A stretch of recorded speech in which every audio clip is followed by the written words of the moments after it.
Hi, my name is Guy Trainin. I'm from the Department of Teaching, Learning and Teacher Education at CEHS, and I'm currently graduate chair and an associate professor of education. And today I want to talk to you about 3 ways to engage your students as you're teaching on campus. And the first thing that I start with is the first time I meet my students, I try to learn their names, and the way I do that is I simply use my device in this case, but you can use anything else, or you can even use somebody else's device, and I take pictures of all of my students. They have their name in front of them. We often do that at the beginning just so we can start learning their names, but that allows me to then go back home or into my office and learn their names and connect their names to their pictures. Just that little bit of learning their names early really helps engage them early and allows you to conduct conversations, questions and answers very effectively without pointing and saying, "Hey, you, what do you think?" So this is a great way to start the semester. The second thing that I do is I put a huge focus on participation.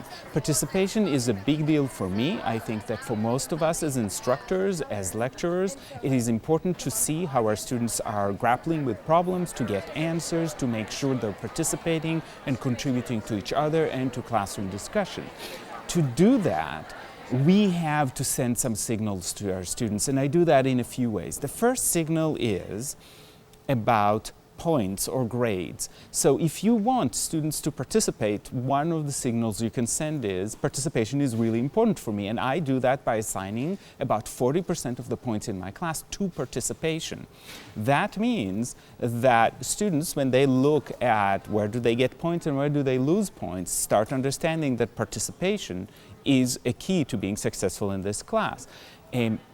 Then participation becomes more concrete by having discussions with students, and I actually ask students to define what good participation is. So we spend a class section or so discussing what does it mean to participate in this class, and I have students really define and create a rubric. We usually have 4 steps on that rubric, and they create it on their own, so I'll share that right now on the screen.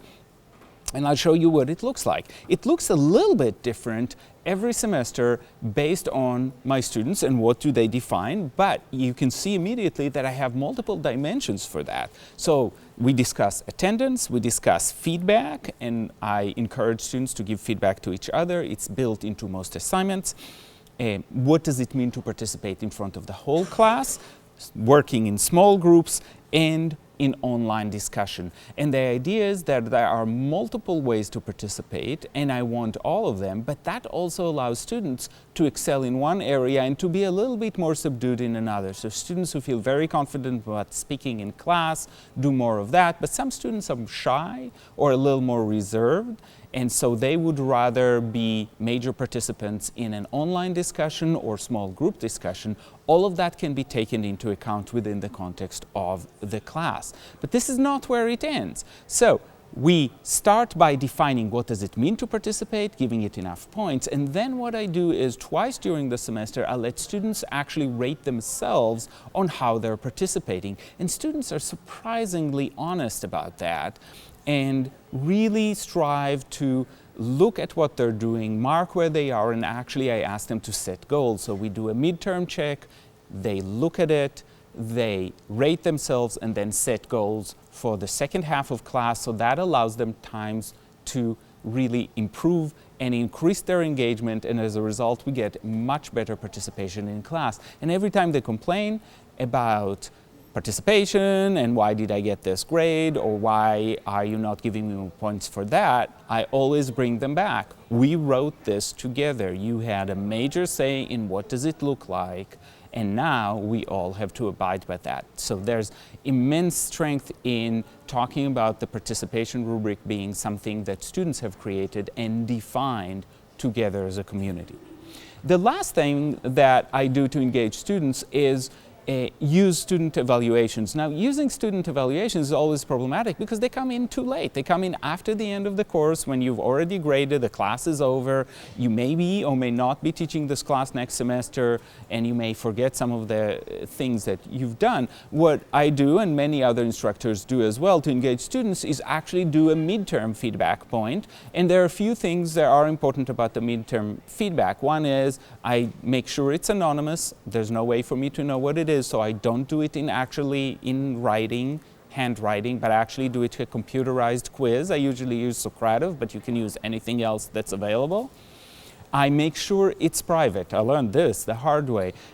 One of the times that we've done midterm feedback, we did it publicly. All students could see what everybody else wrote. There was one student that was very negative and very, very verbose, and it basically covered all other students from responding and from contributing their voice, even if they disagreed. And the problem is not necessarily just the fact that people are unhappy or their voices don't get heard, but what you as an instructor then hear is only that single voice that is very negative, or even if it's very positive, you don't want that to skew the information, so making sure it's private and they don't share it with each other, it's great. After you conduct that midterm check, you have to respond to it. And what I do is I actually bring up the 3 points that were brought up the most about things that were positive, and I always ask for things that are positive, things that they want to keep. And at the same time, I take the top 3 things that they thought should change, and I respond to it. Now, responding to it does not necessarily mean that I stop doing that. So if they say, for example, we hate quizzes, we want you to not have quizzes anymore, I don't necessarily say, well, if you don't like it, I'm going to take it away. Although sometimes practices do go away because students just feel very strongly about them.